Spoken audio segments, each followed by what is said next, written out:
Hi everyone, good morning.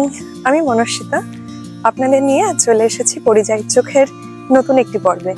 তো আমরা নেদারল্যান্ডে এসে গেছি বেশ অনেক দিনই হলো, আর সৌভিক তো আগেই এসে গেছে, আমিও এসেছি প্রায় 5 মাসের বেশি হয়ে গেল। আমরা এর মধ্যে বেশ কয়েকবারই আমস্টারডাম গিয়েছি ঠিকই, কিন্তু প্রথম দিকে তখনও আমার ইউটিউবের এই ভিডিও করার প্ল্যানিং ছিল না, সেজন্য সেরকমভাবে ভিডিও করা হয়নি। সেই সময় যতবারই আমরা আমস্টারডাম গিয়েছি শুধু ছবিই তোলা হয়েছে। তারপর আবার যখন সেপ্টেম্বর অক্টোবর মাস চলে এলো, তখন থেকে আস্তে আস্তে এখানে সেই ডাল গ্লুমি ওয়েদার তো শুরু হয়ে গেল। প্রায় দিনই বৃষ্টি, মাঝে মাঝে স্নোফলস, তো এসব চলছিল। তো তখন আমরা আমস্টারডামের দিকে আর ঘুরতে যাইনি। দিন ভালো থাকলে অন্যান্য জায়গায় গিয়েছি, কিন্তু ওদিকটা আর যাওয়া হয়নি। অনেকদিন থেকেই প্ল্যান ছিল যে আমস্টারডামের দিকটা আপনাদেরকে ঘুরিয়ে দেখাবো। আজকে দিনটা খুব ভালো, রোদ উঠেছে খুব সুন্দর, ঠান্ডাটাও অনেকটাই কম, হাওয়া আছে বেশ কিন্তু অনেকটাই কম ঠান্ডা। তো আমরা ওই জন্য ভাবলাম যে আমস্টারডাম ঘুরে আসি আপনাদের সঙ্গে, আপনারাও চলুন। তো আমরা এখন এসে গেছি আমাদের বাড়ির পাশের যে বাস স্ট্যান্ড সেখানে। তো এখান থেকে আমরা বাস ধরে আমাদের নিয়ারেস্ট যে ট্রেন স্টেশন রয়েছে জান্ডাম, সেখানে আমরা যাব।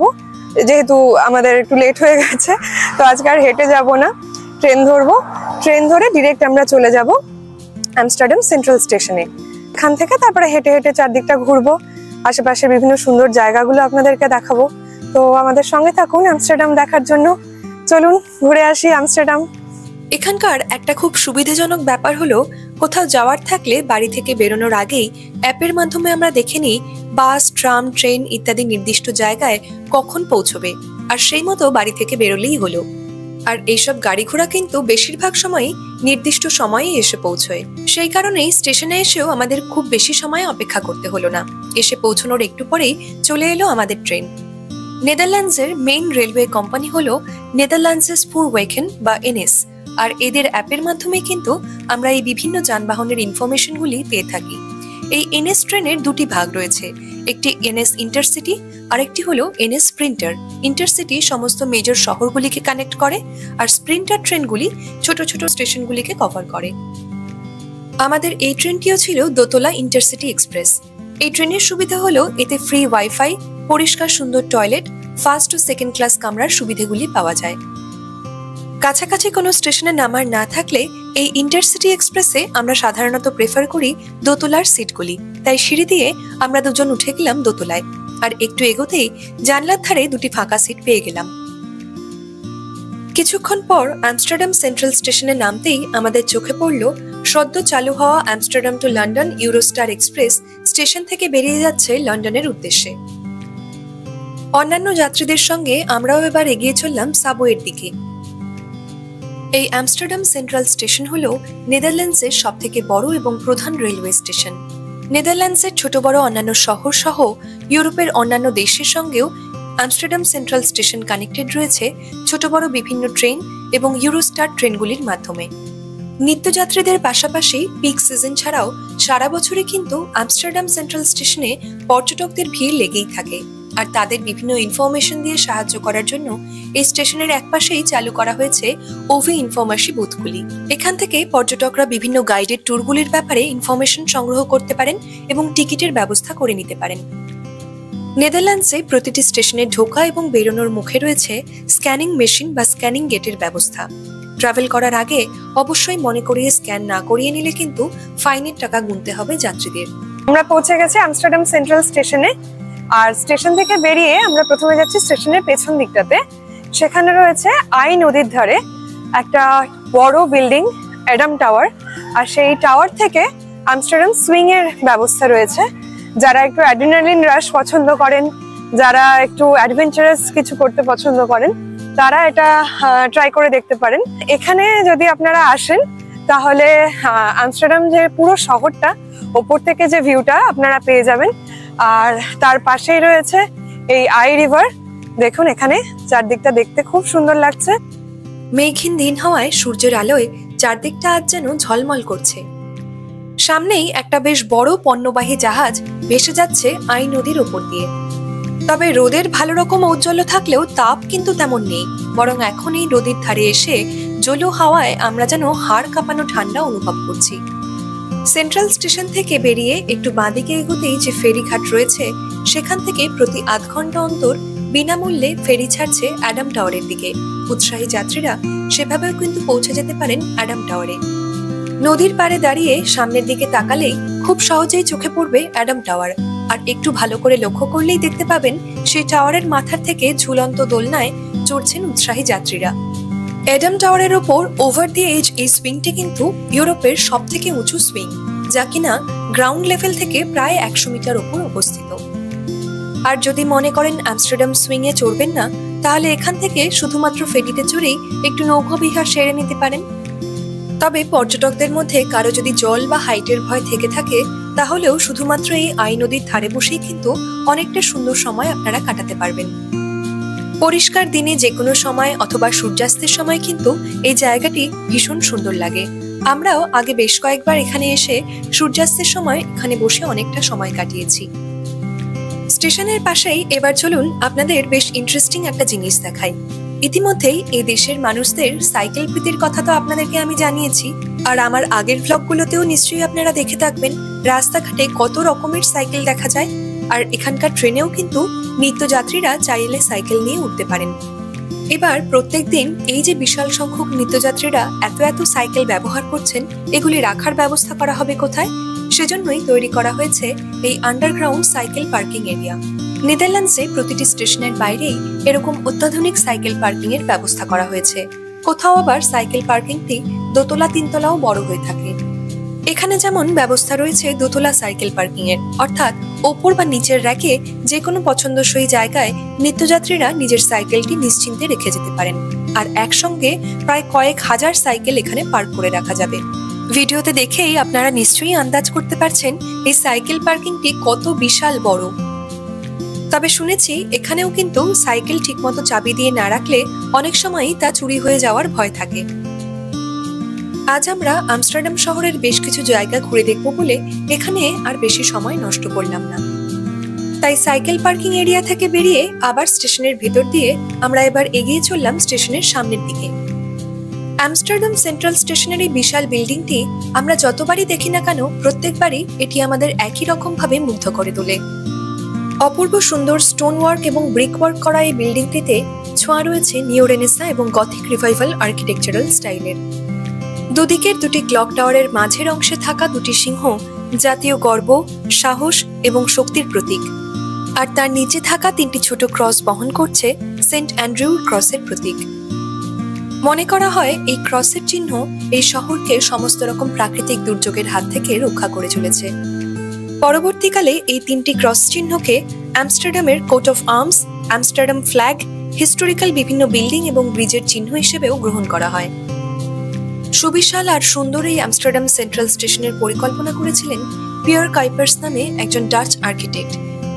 1889 সাল থেকে এই স্টেশনটি চালু হয়।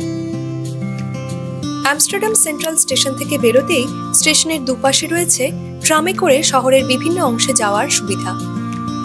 কিছুক্ষণ পরপরই এক একটা ঝকঝকে সুন্দর ট্রাম বেরিয়ে যাচ্ছে যাত্রীদের নিয়ে। আর রাস্তা পেরিয়ে উল্টো দিকের ফুটপাতে এলেই পর্যটকদের চোখে পড়বে ঘন্টা হিসেবে আমস্টারডাম ক্যানালে নৌকো নিয়ে গাইডেড ট্যুরের ব্যবস্থা। বড়দের জন্য 14.5 ইউরো এবং ছোটদের জন্য 10.5 ইউরো টিকিটের ব্যবস্থা রয়েছে এখানে। ইংলিশ, স্প্যানিশ, চাইনিজ বিভিন্ন ভাষার হিসেবে পর্যটকদেরকে এক একটা দলে ভাগ করে এখানে এক একটা বোটে করে ঘোরানো হয়। আমস্টারডাম সেন্ট্রাল স্টেশনের ঠিক উল্টো দিকেই ক্যানেলের ধারে এই বড় চার্চটি হলো ব্যাসিলিকা অফ সেন্ট নিকোলাস। নিও বারোক এবং নিও রেনেসাঁ স্টাইলে এই ব্যাসিলিকাটি তৈরি করেন অ্যাড্রিনাস প্লেস নামে একজন আর্কিটেক্ট, আর এর কাজ শেষ হয় 1887 সাল নাগাদ। উৎসাহী পর্যটকরা চাইলে এই ব্যাসিলিকাটিও ঘুরে দেখতে পারেন। আজ একেই রবিবার, আর তার উপর এমন ঝলমলে সুন্দর দিন হওয়ায় প্রচুর মানুষ বেরিয়ে পড়েছেন রাস্তায়। আর এই ব্যস্ত রাস্তাটা আমরাও লোকজনের মধ্যে দিয়ে পেরিয়ে গেলাম। আর পায়ে পায়ে এবার আমরা চলে এলাম আমস্টারডাম শহরের এমন একটি বিখ্যাত জায়গায় যার ছবি হয়তো আপনারা অনেকেই অনেক সময় দেখে থাকবেন। সন্ধে নামার পর রঙিন আলোয় এই সামনের বাড়িগুলির জানলা যখন ঝলমল করে ওঠে, তখন এই জায়গাটা সত্যিই অপূর্ব সুন্দর লাগে। পর্যটকদের জন্য এখান থেকেও ক্যানেল ক্রুজ নেওয়ার ব্যবস্থা রয়েছে। আপনারা চাইলে এখান থেকেও বোট ভাড়া করতে পারেন। আর এই ক্যানেলের উল্টো দিকে রয়েছে প্রচুর হোটেল এবং ট্যুর অপারেটরদের অফিস। সেখান থেকেও আপনারা বিভিন্ন সুবিধা পরিষেবা পেয়ে যাবেন। এছাড়াও এখানে রয়েছে নামি অনামি অনেক রেস্টুরেন্টস, যার মধ্যে ম্যানিকেন পিস নামের এই দোকানটি দাবি করে যে তারা হল্যান্ডের 1 নম্বর ফ্রেঞ্চ ফ্রাই বিক্রেতা হিসেবে পরিচিত। আর সেই কারণেই প্রত্যেকদিন সকাল থেকে সন্ধে প্রচুর লোক এই দোকানের সামনে লাইন দিয়ে হল্যান্ড ফ্রাইস কিনে থাকেন। এখানে উল্লেখ্য, ডাচদের মধ্যে কিন্তু বিভিন্ন রকম ডিপ ফ্রাইড আইটেমস খাওয়ার খুবই প্রচলন রয়েছে। আমরা দুজন আগেও এই ফ্রাই খেয়েছি, তাই আজকে আর এই ভিড়ের মধ্যে না দাঁড়িয়ে আমরা পায়ে পায়ে এগিয়ে চললাম সামনের দিকে। হাঁটতে হাঁটতে আমরা এবার পৌঁছে গেলাম অপূর্ব সুন্দর বিওয়ার্স প্যাসেজে। এই প্যাসেজওয়েটি ডামার্ক এবং নিউয়েনডাইক স্ট্রিটকে একসঙ্গে কানেক্ট করেছে। 2016 সালে ভেনিসি ভ্যান আমস্টারডাম প্রজেক্টের একটি অংশ হিসেবে এই প্যাসেজওয়েটি রেনোভেট এবং রিডেকোরেট করা হয়। আমস্টারডাম ক্যানালের সৌন্দর্য থেকে ইন্সপিরেশন নিয়ে এই প্যাসেজওয়েটি সুন্দর করে সাজানো হয়েছে। আর আজকাল ইনস্টাগ্রামের দৌলতে পর্যটকদের মধ্যেও এই বিওয়ার্স প্যাসেজ কিন্তু ভীষণভাবে জনপ্রিয় হয়ে উঠেছে। বিওয়ার্স প্যাসেজ দেখে এর উল্টো দিকের ফুটপাতে এসেই দেখি বেশ কিছু পর্যটক দল বেঁধে ঘুরে বেড়াচ্ছেন এই এলাকায়। আর দর্শক বন্ধুদের মধ্যে যারা শেয়ার মার্কেটের খবর রাখেন তারা দেখুন তো এই সামনের বিল্ডিংটি চিনতে পারছেন কিনা। হ্যাঁ, ঠিকই ধরেছেন, এটি হলো আমস্টারডাম স্টক এক্সচেঞ্জ, যা পৃথিবীর সবথেকে পুরনো স্টক এক্সচেঞ্জগুলির মধ্যে অন্যতম। আর বর্তমানে এটি ইউরোনেক্সটের একটি পার্ট হিসেবে পরিচিত। আর এর ঠিক পাশেই রয়েছে ডি বিয়েনকর্ফ নামে একটি বিল্ডিং, যার ভেতরে পৃথিবী বিখ্যাত বিভিন্ন বহুমূল্য ব্র্যান্ডের জিনিসপত্রের নানা দোকান রয়েছে। 1602 সালে ডাচ ইস্ট ইন্ডিয়া কোম্পানির উদ্যোগে আমস্টারডাম স্টক এক্সচেঞ্জটি প্রতিষ্ঠিত হয়, আর তারাই প্রথমবার ট্রেডিং কোম্পানি শেয়ারের কনসেপ্ট নিয়ে আসে। এরপর 1611 সালে আর্কিটেক্ট হেনরিক ডি গেইজারের উদ্যোগে এই বিল্ডিংটি তৈরি হয়। এই বিল্ডিংটির সামনেও শেয়ার মার্কেটের পরিচিত সেই চার্জিং বুলের একটি মূর্তি রয়েছে। ষাঁড়ের শিঙে হাত বোলালে তা নাকি অর্থনৈতিক সৌভাগ্য এনে দিতে পারে, এই কথা শুনে আমিও এই সুযোগে একটু হাত বুলিয়ে নিলাম। স্টক এক্সচেঞ্জের পাশেই ঠিক ইমোজি স্টিকারের মতো দেখতে দুটি গাড়ি দাঁড়িয়ে আছে দেখে তার ছবি তুলে নিলাম। আমার আগের ব্লগগুলোতেও আপনারা ব্যাটারি চালিত এই ছোট গাড়িগুলি দেখে থাকবেন। আজকাল আবার আমস্টারডামের কিছু জায়গায় সাহেবদের রিক্সাও চালাতে দেখা যাচ্ছে, তবে ভাড়াটা কিন্তু বেশ অনেকটাই বেশি। আর রাস্তায় এসেই আজ আমস্টারডামের হেরিটেজ ট্রামের দেখা পেয়ে গেলাম। এই ট্রামটিতেও কিন্তু টিকিট কেটে হেরিটেজ ট্যুর নিতে পারেন পর্যটকরা। হাঁটতে হাঁটতে এবার আমরা চলে এলাম আমস্টারডামের বিখ্যাত ড্যাম স্কোয়ারে, যার সামনেই রয়েছে আমস্টারডাম রয়্যাল প্যালেস। রয়্যাল প্যালেসের পাশে ডান দিকেই রয়েছে নিউয়ে কার্ক বা নিউ চার্চ। পর্যটকরা এই চার্চটিও ঘুরে দেখতে পারেন। আর রয়্যাল প্যালেসের বাঁ দিকেই রয়েছে আমস্টারডাম মাদাম তুসো মিউজিয়াম, যা লন্ডনের বাইরে মাদাম তুসো মিউজিয়ামের প্রথম ব্রাঞ্চ হিসেবে প্রতিষ্ঠিত হয়। উৎসাহী পর্যটকরা টিকিট কেটে মাদাম তুসো মিউজিয়ামে ঢুকে বিভিন্ন বিখ্যাত ব্যক্তিদের মোমের মূর্তির সঙ্গে ছবি তুলতে পারেন। রাস্তার উল্টো দিকে রয়েছে ড্যাম স্কোয়ারের অন্যতম আকর্ষণ ন্যাশনাল মনুমেন্ট। দ্বিতীয় বিশ্বযুদ্ধে নিহত সমস্ত ডাচ সৈনিক এবং নাগরিকদের স্মৃতির উদ্দেশ্যে 1956 সালে জেকোবাস জোহানেস পিটার আউড এই স্মৃতিসৌধটি তৈরি করেন। হোয়াইট ন্যাচারাল স্টোন দিয়ে তৈরি এই স্মৃতিসৌধটি সিম্বল অফ রেজিলিয়েন্স হিসেবে পরিচিত। প্রতি বছর 4 মে ন্যাশনাল রিমেম্বারেন্স সেরিমনির মাধ্যমে দ্বিতীয় বিশ্বযুদ্ধে নিহত নাগরিকদের উদ্দেশ্যে এখানে শ্রদ্ধার্ঘ্য অর্পণ করা হয়। বিভিন্ন সামাজিক, রাজনৈতিক, পাবলিক গ্যাদারিংস, পর্যটকদের ভিড় সবকিছু মিলিয়ে প্রাণচঞ্চল এই ড্যাম স্কোয়ারকে নিঃসন্দেহে হার্ট অফ আমস্টারডাম বলাই যায়। ড্যাম স্কোয়ার ঘুরে হাঁটতে হাঁটতে এবার আমরা এগিয়ে চললাম শহরের অন্যদিকে। ফুটপাতের দুধারে বিভিন্ন রেস্টুরেন্টস আর দোকানপাটগুলিতে আস্তে আস্তে ভিড় জমাচ্ছেন পর্যটকরা। আর বিভিন্ন দামের রং বেরঙের নানা জিনিসের পসরা সাজিয়ে বসেছে সুভেনির শপগুলি। রাস্তার একপাশে বহু পুরনো একটা বাড়ির দরজা দেখে দাঁড়িয়ে পড়লাম আমি আর সৌভিক। সব থেকে আগে নজর কাড়ল গাঢ় সবুজ রঙের কাঠের দরজার উপর 3টি ক্রস চিহ্ন, যার বিষয়ে আগেই আপনাদের জানিয়েছি, আর তার দুপাশে অবস্থিত 2টি হিউম্যান স্কাল। নেদারল্যান্ডসের বিভিন্ন শহরে হাঁটতে হাঁটতে অনেক সময়ই রাস্তার দুধারে চোখে পড়ে এমন অদ্ভুত আর্কিটেকচারাল ডিজাইনের বিভিন্ন বাড়ি।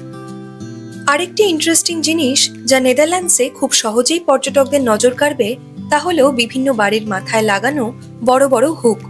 এর কারণ হলো 1700 শতাব্দীতে পুরনো ডাচ প্রপার্টি ট্যাক্স সিস্টেমে চওড়া বাড়ির জন্য বেশি ট্যাক্স ধরা হতো, তাই বাড়িগুলি যতটা সম্ভব সরু লম্বাটে ধাঁচে একদম গায়ে গায়ে তৈরি করা হতো। তার ফলে উঁচু সরু কাঠের সিঁড়ি দিয়ে বড় ভারী ফার্নিচারগুলি বাড়ির ওপরের অংশে আর তোলা যেত না। তখন এই হুকগুলিতে দড়ি লাগিয়ে পুলিশ সিস্টেমে জিনিসগুলি তুলে বড় জানালা দিয়ে সেগুলো বাড়িতে ঢোকানো হতো। তাই পুরনো শহরগুলিতে এখনো এরকম অনেক বাড়ি দেখা যায়, আর ঐতিহাসিক চিহ্ন বা ট্রেডিশন হিসেবে এখনো নতুন অনেক বাড়িতেও এরকম হুক লাগানো হয়ে থাকে। এখান থেকে হাঁটতে হাঁটতে আমরা এবার চলে গেলাম আমস্টারডাম নিউ মার্কেট এলাকার ওয়াক হাউস বা ওয়ে হাউসের সামনে। 1488 সাল নাগাদ এই দুর্গের মতো দেখতে বাড়িটি তৈরি করা হয়েছিল আমস্টারডাম সিটি ওয়ালের একটি অংশ হিসেবে। পরবর্তীকালে বাড়িটি বিভিন্ন পণ্য বিক্রির আগে সেগুলি ওজন করার জায়গা এবং গিল্ড হল হিসেবে কাজে লাগানো হয়। প্রাচীন আমস্টারডামের ইতিহাস বহন করে চলা এই বাড়িতে এখন ওয়াক ফিউচার ল্যাব নামে একটি রিসার্চ ইনস্টিটিউট রয়েছে, যা টেকনোলজি, সোসাইটি এবং আর্টস নিয়ে কাজ করে চলেছে। ওয়াক হাউসের ঠিক উল্টো দিকের রাস্তা ধরে কিছুটা এগোতেই রয়েছে ইউরোপের সবচেয়ে বড় চাইনিজ টেম্পল ফো গুয়াংশান হে হুয়া টেম্পল বা লোটাস ফ্লাওয়ার টেম্পল। 2000 সালে তৈরি মহাযান বৌদ্ধ ধর্ম অনুসারী এই বৌদ্ধ মন্দিরে পর্যটকরা কিছু সময়ের জন্য ঘুরে নিতে পারেন, তবে এখানে ফটোগ্রাফি অ্যালাউড নয়। চিনেপাড়া থেকে বেরিয়ে আমরা আবার মেইন রোডের ওপর এসে ক্যানালের ধার ধরে হাঁটতে লাগলাম। সুন্দর সোনালী রোদে মোড়া দিনে ব্যস্ত শহর মেতে আছে নানা কাজে। কেউ বোট নিয়ে ক্যানালে ঘুরিয়ে বেড়াচ্ছেন পর্যটকদের, কেউ আবার গাড়ি বা সাইকেল চালিয়ে চলেছেন কর্মস্থলে, আবার অনেকেই আমাদের মতোই ঘুরে ঘুরে উপভোগ করছেন সুন্দর এই শহরটা। গত সপ্তাহে বেশ কদিন মেঘলা থাকায় আর কাজকর্মের কিছুটা চাপ থাকায় বাড়ি থেকে আর তেমন বেরোনো হয়নি। আজ রাস্তায় বেরিয়ে বেড়ানো পাগল আমাদের দুজনের মুখেও তাই চওড়া হাসি ফুটে উঠেছে। ধীরে ধীরে এখানে শীত আর বৃষ্টির প্রকোপ কিছুটা কমতে শুরু করেছে, আর দিনও বড় হচ্ছে আস্তে আস্তে। পরিষ্কার দিন হলেই রাস্তায় তাই প্রচুর লোক বেরিয়ে পড়ছেন রোদের আরাম নিতে, আর তার উপর ছুটির দিন হলে তো কথাই নেই, সবার মনেই এক্সট্রা আনন্দ। গত পরশু সদ্য ভ্যালেন্টাইন্স ডে গিয়েছে। শহর জুড়ে সত্যিই যেন প্রেমের মরশুম। ক্যানালের জলের দিকে তাকিয়েও দেখি দুটি হাঁস মেতে আছে তাদের কোর্টশিপ ডান্সে। হরেক রকম স্ট্রুপ ওয়াফেলস, চিজ আর বেকারি শপের গন্ধ মাখা গলি ধরে আমরা এবার এগিয়ে চললাম আউডেকার্ক বা ওল্ড চার্চের দিকে। 1213 সালে গথিক এবং রেনেসাঁ স্টাইলে তৈরি দূরে দাঁড়িয়ে থাকা আউডেকার্কের ছায়া পড়েছে ক্যানালের জলে। এই জায়গাটি এই শহরের একটি জনপ্রিয় ফটোগ্রাফি স্পট। প্রথমে রোমান ক্যাথলিক চার্চ হিসেবে এর সূচনা হলেও রিফর্মেশনের পর এটি প্রোটেস্ট্যান্ট চার্চে পরিণত হয়। অনেকেই এই চার্চকে সাক্ষী রেখে নিজেদের প্রেম বা বন্ধুত্বকে অমর করে রাখতে এখানে লক্স বেঁধে রেখেছেন। আউডেকার্ক থেকে আমরা এবার চলে এলাম মেইন ক্যানাল সাইডে। এখানে জলের উপর যে বোটগুলি দাঁড়িয়ে আছে তার মধ্যে বেশিরভাগই কিন্তু বোট হাউস হিসেবে ব্যবহৃত হয়। এই হাউস বোট কনসেপ্ট আমস্টারডামের কালচারাল এবং আরবান ল্যান্ডস্কেপের এক বড় অংশ। হাউজিং শর্টেজ এবং ব্যয়বহুল বাড়ির কারণে ডাচদের কাছে সব রকম আধুনিক ব্যবস্থা সহ এই ফ্লোটিং হোমের কনসেপ্ট কিন্তু অনেক সময়ই বেশি সুবিধাজনক হয়ে ওঠে। সারা আমস্টারডাম শহরে এরকম প্রায় 2500 হাউস বোটস রয়েছে। দেখতে দেখতে ভাবি এদের সঙ্গে আমাদের নিশ্চিন্ত আরামদায়ক জীবন দর্শনের কতটা তফাৎ। সেই জন্যই হয়তো এরা জীবনে অনেক অন্যরকম সিদ্ধান্ত নিতে পারে, জীবনকে ইচ্ছে মতো মন ভরে উপভোগ করতে পারে। বেলা যত বিকেলের দিকে গড়াচ্ছে ততই ভিড় জমে উঠছে এক একটা রেস্টুরেন্টে। হালকা রোদের আমেজ মেখে দিনটা উপভোগ করছেন সবাই। আর ক্যানেলের জলের ওপর রোদের ঝিকিমিকি দেখে চোখ ধাঁধিয়ে যাচ্ছে আমাদের। আমস্টারডামের রাস্তায় হাঁটতে হাঁটতে প্রায়ই পর্যটকদের চোখে পড়বে বহু পুরনো সব বাড়ি। তার এক একটা হয়তো 200-300 বছর পুরনো, অথচ কি সুন্দর করেই না সাজিয়ে সংরক্ষণ করা হয়েছে সেগুলি। সবই এই প্রাচীন শহরের হেরিটেজের অংশ। এসব বাড়ির বেশিরভাগের নিচেই এখন রয়েছে নানা অফিস, দোকান বা রেস্টুরেন্টস। বাড়িগুলো দেখেই যেন মন ভরে যায়। অনেক বাড়ির নিচেই আবার রয়েছে নেদারল্যান্ডসের বিখ্যাত ব্লু পটারি আইটেমস অথবা বিভিন্ন রকম সুভেনির আইটেমসের দোকান। ক্যানাল সাইডে অনেক জায়গায় রয়েছে টিউলিপ সহ বিভিন্ন রকম মৌসুমী ফুল এবং নানা রকম ইনডোর প্ল্যান্টের দোকান। পছন্দসই গাছের বাল্ব বা বীজ এখান থেকে সংগ্রহ করতে পারেন পর্যটকরাও। যে কোনো বাগানবিলাসী মানুষের কাছে এ এক স্বর্গরাজ্য। গাছের চারা আর ফুল ছাড়াও এখানে রয়েছে নানা রকম ঘর সাজানোর উপকরণ। আর ফুলের দোকানের উল্টো দিকেই রয়েছে নানা রকম রেস্টুরেন্টস এবং চিজের দোকান। উৎসাহী পর্যটকরা এসব দোকান থেকে নিজেদের পছন্দসই চিজ টেস্ট করে কিনে নিয়ে যেতে পারেন বাড়ির জন্য। আমি আর সৌভিক এবার চলে এলাম লেটসে স্ট্রাট এলাকায়। এই এলাকাটি বিভিন্ন ফ্যাশন বুটিক, ব্র্যান্ডেড স্টোর্স আর অসংখ্য রেস্টুরেন্টসে ঠাসা। এখানেই রয়েছে বিখ্যাত বুলডগ প্যালেস ক্যাফে, যা আমস্টারডামের ক্যানাবিস কালচারের লেগাসি বহন করে চলেছে। প্রসঙ্গত, নেদারল্যান্ডসে কিন্তু গঞ্জিকা বা গাঁজা সেবন লিগাল, আর এখানে কফি শপ বলতে কিন্তু লিগালি ক্যানাবিস কেনা এবং গ্রহণ করার জায়গা বোঝায়, যা পরিচিত ক্যাফে রেস্টুরেন্টসের থেকে একেবারেই আলাদা। নেদারল্যান্ডসের অনেক জায়গায়, বিশেষ করে ইয়াং জেনারেশনের মধ্যে মাদক সংক্রান্ত নানা সমস্যার কথাও শোনা যায়। এই লেড জেপলিন চত্বরেই 2021 সালে সংগঠিত অপরাধ এবং ক্রাইম সিন্ডিকেটের বিরুদ্ধে সত্য অন্বেষণের জন্য গুলি করে খুন করা হয়েছিল সাংবাদিক পিটার আর ডি ভ্রাইসকে। তার মৃত্যুর 3 বছর পর আর্টিস্ট রিনি হার্কম্যান্সের সৃষ্টি এই স্মৃতিসৌধটি স্থাপন করা হয় এখানেই। নির্ভীক সাংবাদিকতার জন্য খ্যাত ভ্রাইসের মৃত্যুতে চমকে উঠেছিল গোটা নেদারল্যান্ডস। তার মৃত্যুকে সংবাদ মাধ্যম এবং সাংবাদিকদের ওপর নিষ্ঠুর আঘাত হিসেবে ধরে নেওয়া হয়েছিল। মোট 41টি ভাষার মধ্যে বাংলাতেও এর গায়ে খোদাই করা রয়েছে সাংবাদিক ভ্রাইসের কিছু জীবন দর্শন, যিনি বিপদের মুখে মাথা উঁচু করে দাঁড়াতে চেয়েছিলেন, সত্যের সন্ধানে অবিচল থেকে দুর্বলের শক্তি হয়ে উঠতে চেয়েছিলেন। ব্রোঞ্জের তৈরি এই দুটি ধরে থাকা হাত সিম্বলাইজ করছে সাপোর্ট এবং কানেকশনকে। এই স্মৃতিসৌধটির নাম দেওয়া হয়েছে এগেনস্ট অল কারেন্টস।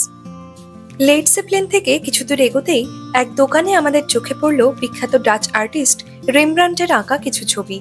উৎসাহী পর্যটকরা আমস্টারডামের রেমব্রান্ট হাউস মিউজিয়ামটিও দেখে নিতে পারেন। আর এই দোকানটির উল্টো দিকেই দেখতে পেলাম 1885 সালে তৈরি বিশাল বড় একটি জিমনাসিয়াম বিল্ডিং। এই শহরের আনাচে কানাচে কত যে এমন সব পুরনো আর অদ্ভুত সুন্দর সব বাড়ি ছড়িয়ে আছে তা দেখে সত্যিই অবাক হতে হয়। নতুনের সঙ্গে পুরনোর এজন্য এক অপূর্ব সুন্দর মেলবন্ধন। রাস্তায় বেরিয়ে এদিক ওদিক ঘাড় ঘুরিয়ে দেখে দেখেও যেন কিছুতেই আর আশ মেটে না। আর আমস্টারডাম শহরটা ভালো করে ঘুরে দেখে উপভোগ করতে চাইলে কিন্তু সব থেকে ভালো উপায় হলো হেঁটে হেঁটে ঘোরা। সেই যেমন গানেই বলা আছে, তুমিও হেঁটে দেখো কলকাতা। একটা জীবন স্ফূর্তিতে ভরপুর শহরের রূপ রস গন্ধ অনুভব করতে গেলে সত্যি হেঁটে বেড়াতে হবে এক পাড়া থেকে অন্য পাড়ায় আর অলিতে গলিতে। তবে হ্যাঁ, হাঁটতে যদি খুব কষ্ট হয় তাহলে পর্যটকরা ঘন্টা হিসেবে ভাড়া নিয়ে নিতে পারেন পছন্দসই সাইকেল, অথবা সঠিক ইনফরমেশন নিয়ে উঠে পড়তে পারেন ট্রামে বা বাসে। আমি আর সৌভিক যেহেতু হাঁটতে ভালোবাসি, তাই পা চালিয়ে আমরা এবার পৌঁছে গেলাম 1867 সালে তৈরি হওয়া বিশ্ববিখ্যাত বিয়ার ব্র্যান্ড হেনিকেন ব্রিউয়ারি মিউজিয়ামের সামনে। বাইরে থেকেই কিছু ছবি তুলে এরপর আমরা পৌঁছে গেলাম আমস্টারডামের বিখ্যাত রাইক্স মিউজিয়ামের কাছে। রাইক্স মিউজিয়ামের ঠিক উল্টো দিকের এই বাড়িটাও এখানে বেশ জনপ্রিয়। ইনস্টাগ্রামে আমিও বহুবার এর নানা ছবি ভিডিও দেখেছি, তাই এখানে এসে আমিও বেশ কিছু ছবি তুলে নিলাম। পরন্ত বিকেলে সোনালি রোদ পড়ে এই জায়গাটা এখন ভীষণ সুন্দর লাগছে দেখতে।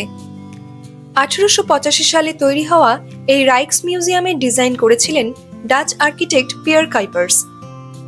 গথিক এবং রেনেসাঁ স্টাইলে তৈরি এই বিল্ডিংটির সঙ্গে মিল রয়েছে আমস্টারডাম সেন্ট্রাল স্টেশনের, আর এটি নেদারল্যান্ডসের ন্যাশনাল মিউজিয়ামও বটে। ভার্মিয়ার, ভ্যান কক, রেমব্রান্ট সহ বহু আর্টিস্টদের বিভিন্ন পেইন্টিংস এবং নানা ঐতিহাসিক জিনিস রয়েছে এই মিউজিয়ামে। আমস্টারডাম এলে পর্যটকরা অবশ্যই এই রাইক্স মিউজিয়ামে গাইডেড ট্যুর নিয়ে ঘুরে দেখবেন। নেদারল্যান্ডসে বিভিন্ন রকম বিষয়ের উপর অসংখ্য মিউজিয়াম রয়েছে নানা এলাকায়, আর সেগুলির প্রবেশ মূল্যও বেশ ভালো রকম। তবে এখানে একটি মিউজিয়াম পাস পাওয়া যায়, যার মাধ্যমে অনেকটা কম খরচে পছন্দসই মিউজিয়ামগুলি ঘুরে দেখা যায়। আমরা ঠিক করেছি এবছর সেই পাসটি সংগ্রহ করে বিখ্যাত মিউজিয়ামগুলি আমরা ঘুরে দেখব, এবং সেই সঙ্গে অবশ্যই আপনাদেরও ঘুরিয়ে দেখাবো সেসব মিউজিয়াম। আমস্টারডাম ঘুরতে আসার আগে আপনারাও প্ল্যান করে নিতে পারেন কোন কোন মিউজিয়ামগুলি ঘুরে দেখবেন, এবং তাদের অফিসিয়াল ওয়েবসাইটে গিয়ে আগে থেকেই টিকিটও কেটে রাখতে পারেন। দেখতে দেখতে চোখে পড়ল মিউজিয়ামের গায়ে বিভিন্ন হিউম্যান ফিগারের নিচে খোদাই করা রয়েছে আমস্টারডাম, গ্রোনিঙ্গেন, উট্রেক্ট, ডেনহাগ সহ বিভিন্ন এলাকার নাম। এর আগের বার যখন রাইক্স মিউজিয়াম দেখতে এসেছিলাম তখন কিন্তু এই বিষয়টা আমি ভালো করে খেয়াল করিনি। এবার দেখে বেশ অবাক হলাম। সত্যি অল্প সময়ের মধ্যে এক একটা জায়গা কতই বা ভালো করে দেখা যায় বলুন।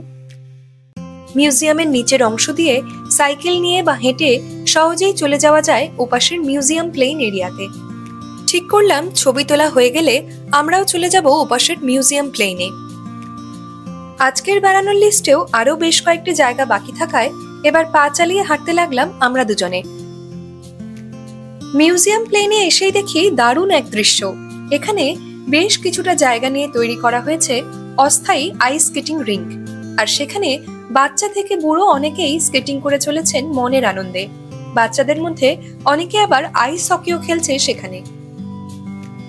স্কেটিং রিঙ্কের একদিকের কাউন্টার থেকে ঘন্টা হিসেবে বাচ্চা এবং বড়দের জন্য বিভিন্ন মাপের স্কেটিং শু ভাড়া পাওয়া যাচ্ছে। ওরাই ভাড়া নিয়ে সব ঠিক করে দিচ্ছেন, আর তারপর সাবধানে রিঙ্কে নেমে একটু প্র্যাকটিস সেরে নিলেই হলো। চাইলে সামনে একটি চেয়ার ধরেও স্কেটিং প্র্যাকটিস করতে পারেন উৎসাহী ব্যক্তিরা। আমরা যদিও এই সময় আর স্কেটিং করতে নামলাম না, রিঙ্কের ধারে দাঁড়িয়ে দেখে দেখেই বেশ উপভোগ করলাম গোটা ব্যাপারটা। মিউজিয়াম প্লেনের পরেই রয়েছে বিশাল বড় একটি মাঠ। শীত পড়ার আগে যেবার এদিকে এসেছিলাম তখন দেখেছিলাম বিকেলের দিকে অনেকেই ভিড় জমান এই মাঠে। কেউ বন্ধুদের সঙ্গে গল্প করেন, কেউ খেলাধুলো করেন, কেউ আবার গান বাজনার আসর বসান এখানে। এই মাঠের ডান দিকেই রয়েছে স্টারি নাইট, সানফ্লাওয়ার ইত্যাদি পেইন্টিং এর স্রষ্টা বিশ্ববিখ্যাত ডাচ পেইন্টার ভিনসেন্ট ভ্যান গঘের আর্ট গ্যালারি এবং মিউজিয়াম। অন্যান্য মিউজিয়ামের মতো এখানেও পরে অবশ্যই ঘুরে দেখার প্ল্যান রয়েছে আমার আর সৌভিকের, আর আপনাদের সঙ্গেও তখন অবশ্যই শেয়ার করে নেব সেই অভিজ্ঞতা। ভ্যান গঘ মিউজিয়ামকে ডান দিকে রেখে একটু এগোতেই সামনেই রয়েছে কনসার্ট খেপাও বা কনসার্ট বিল্ডিং। 1888 সালে আর্কিটেক্ট অ্যাডলফ লিওনার্ড ভ্যান খেন্টের তৈরি এই বিল্ডিংটিতে একসঙ্গে 1974 জন দর্শক বসে অনুষ্ঠান উপভোগ করতে পারেন। অন্যান্য কনসার্টের পাশাপাশি প্রতি বুধবার বেলা 12:30 থেকে 1টার মধ্যে একটি ফ্রি লাঞ্চ টাইম কনসার্টের আয়োজনও করা হয়ে থাকে এখানে। উৎসাহী পর্যটকরা সেই মতো প্ল্যান করে এখানে আসতে পারেন। ভ্যান গঘ মিউজিয়ামের পাশেই রয়েছে এডওয়ার্ড কাইপার্সের তৈরি একটি সুন্দর বাড়ি ভিলা আলসবার্গ, যেখানে 2016 সালে মডার্ন, কন্টেম্পোরারি এবং স্ট্রিট আর্ট গ্যালারি মোকো মিউজিয়াম তৈরি করা হয়। ব্যাংকসি, কিথ হেরিং, অ্যান্ডি ওয়ারহোলের মতো বহু নামী আর্টিস্টদের বিভিন্ন সৃষ্টি রয়েছে এই মিউজিয়ামে। উৎসাহী পর্যটকরা এই মিউজিয়ামটি দেখতে চাইলে মোকো মিউজিয়ামের অফিসিয়াল ওয়েবসাইটে সব তথ্য বিশদে পেয়ে যাবেন। সারাদিন আমস্টারডাম ঘুরতে ঘুরতে এখন বিকেল পড়ে এসছে, আর বেলা যত পড়ে আসছে প্রচণ্ড ঠান্ডা বাড়ছে। আমাদের দুজনেরই হাত জমে পুরো বরফ। আর যখনই আমরা কোনো ক্যানেলের ধার দিয়ে হাঁটছি এত ঠান্ডা হাওয়া দিচ্ছে, দুজনেই মাথায় তো টুপি চাপিয়ে নিয়েছি, হুডি জ্যাকেটের যে হুডিটা। আসলে এই বছর প্রথমবার ভ্যালেন্টাইন্স ডেতে আমরা একসঙ্গে এক জায়গায় রয়েছি, কিন্তু উইকডে পড়ে যাওয়ায় সেদিন আর কোথাও বেরোনো হয়নি। তো আজকেই ছোট করে একটা ডেট নাইটের প্ল্যান করেছি আমরা, আর ঠিক করেছি এবার নেপালি কুইজিন ট্রাই করে দেখা যাক। এই ভিডিওটি দেখতে দেখতে ইতিমধ্যেই দর্শক বন্ধুরা নিশ্চয়ই বুঝতে পারছেন এই শহরে দেখার মতো কত জায়গা রয়েছে, আর সেগুলি ঘুরে দেখতে গেলে কতটা সময় দরকার।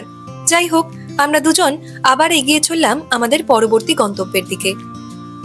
সেই মতো হাঁটতে হাঁটতে আমরা এবার ঢুকে পড়লাম রাইক্স মিউজিয়ামের উল্টো দিকের একটা এলাকায়। তখন আস্তে আস্তে সন্ধ্যের হালকা অন্ধকার নেমে আসছে শহরের বুকে, আর ক্যানাল সাইডের এলাকাগুলি সেজে উঠছে সুন্দর আলোর মালায়। কিছুক্ষণ পরেই আমি আর সৌভিক পৌঁছে গেলাম নামচে নামের ইন্দো নেপালি এই রেস্টুরেন্টটিতে। এখানে যদিও সন্ধ্যে 7টা নাগাদ আমাদের বুকিং ছিল, তবে 6টার পরপরই আমরা পৌঁছে গিয়েছিলাম। ভেতরে ভিড় না থাকায় আমাদের আর বাইরে অপেক্ষা করতে হলো না। সুন্দর সাজানো ছিমছাম রেস্টুরেন্টের ভেতরে বসে টেবিলে সাজানো ছোট্ট ক্যান্ডেলের আগুনেই হাত সেকে জড়তা কাটিয়ে নিলাম আমি আর সৌভিক। তারপর ধীরে সুস্থে মনোনিবেশ করলাম মেনু কার্ডে, আর অর্ডার দিয়ে গল্প করতে লাগলাম দুজনে। একটু পরেই একে একে চলে এলো আমাদের সব খাবার। নেপালি কুইজিন আমাদের দুজনের কাছেই একদম নতুন একটা এক্সপিরিয়েন্স। তো ড্রিঙ্কসে আমরা নিয়েছিলাম কুকরি অ্যান্ড স্টম এবং নেগ্রোনি, স্টার্টারে চিকেন শিক কাবাব, আর মেন কোর্সে নিয়েছিলাম চিকেন সেকুয়া নামের একটি ডিশ। এই সেকুয়াতে তন্দুরি চিকেনের সঙ্গে চিড়ে ভাজার কম্বিনেশনটা প্রথমে বেশ অদ্ভুত লাগলেও খেতে নেহাত মন্দ লাগলো না। আর তারপর নিয়ে নিলাম টমেটো অ্যান্ড সিসেম সসের সঙ্গে ক্লাসিক স্টিম চিকেন মোমো। এটা খেতে বেশ ভালো ছিল। সব মিলিয়ে সারাদিনে মন আর পেট দুটোই খুশিতে ভরে উঠল। রেস্টুরেন্ট থেকে বেরিয়ে আমরা আবার চলে এলাম লেটসে স্ট্রাট এলাকায়। সেখানে তখন সন্ধ্যের আলোর মালায় সেজে উঠেছে রেস্টুরেন্টস আর রাস্তাঘাট। সব মিলিয়ে আরো সুন্দর লাগছে রাতের শহরকে। রেস্টুরেন্টসগুলিতেও ভিড় জমাচ্ছেন ভোজনপ্রেমী মানুষজন। হাঁটতে হাঁটতে আমরা এগিয়ে চললাম ড্যাম স্কোয়ারের দিকে। ইতিমধ্যেই বেশিরভাগ দোকানপাট বন্ধ হয়ে গেছে। সারাদিন শেষে আমাদের মতো অনেকেই ফিরে চলেছেন বাড়ির পথে। ড্যাম স্কোয়ারে এসে দেখি প্রায় ফাঁকা হয়ে গেছে দিনের অন্যান্য সময়ে গম গম করতে থাকা এই চত্বরটা। এর আগে কখনো এই সময় এখানে আসা হয়নি, তাই রাতের ড্যাম স্কোয়ারকে আমিও অন্য রূপে দেখতে পেলাম প্রথমবার। তবে আজ এই সময়ে এখানে আসার আরেকটি উদ্দেশ্য হলো রাতের আমস্টারডাম শহরের অন্য আরেকটি দিক আপনাদের ঘুরিয়ে দেখানো। পৃথিবীর সব প্রাচীন শহরের মতোই আমস্টারডামেও রয়েছে প্রায় 650 বছরের পুরনো রেড লাইট এরিয়া, যা এই শহরের ইতিহাস এবং নৈশ জীবনের এক অবিচ্ছেদ্য অংশ। নানা রকম বিধিনিষেধ এবং পুলিশের সদা সতর্ক উপস্থিতির মধ্যেও এই এলাকাটি আমস্টারডাম ট্যুরিজমের একটি গুরুত্বপূর্ণ অংশ হিসেবে পরিচিত। সারাদিন আমস্টারডামের নানা প্রান্তে ঘুরে অবশেষে স্টেশনের কাছে পৌঁছে গেলাম আমরা। দেখতে দেখতে ঘড়ির কাঁটা তখন প্রায় 8টার ঘর ছুঁয়ে ফেলেছে, আর সেই সঙ্গে পাল্লা দিয়ে বাড়ছে ঠান্ডার আগ্রাসী মেজাজ। বাড়ি ফিরতে সব মিলিয়ে এখনো প্রায় আধ ঘন্টার কিছু বেশি সময় লেগেই যাবে। অতএব এবার দুজনে পা বাড়ালাম স্টেশনের দিকে। আজকের এই পর্ব কেমন লাগলো আমাদের জানান কমেন্ট করে। পরিযায়ীর চোখের কন্টেন্ট ভালো লাগলে চ্যানেলটি অবশ্যই লাইক, শেয়ার আর সাবস্ক্রাইব করবেন। সবাই খুব ভালো থাকবেন, সুস্থ থাকবেন। খুব তাড়াতাড়ি দেখা হবে পরের পর্বে। Until then, tata.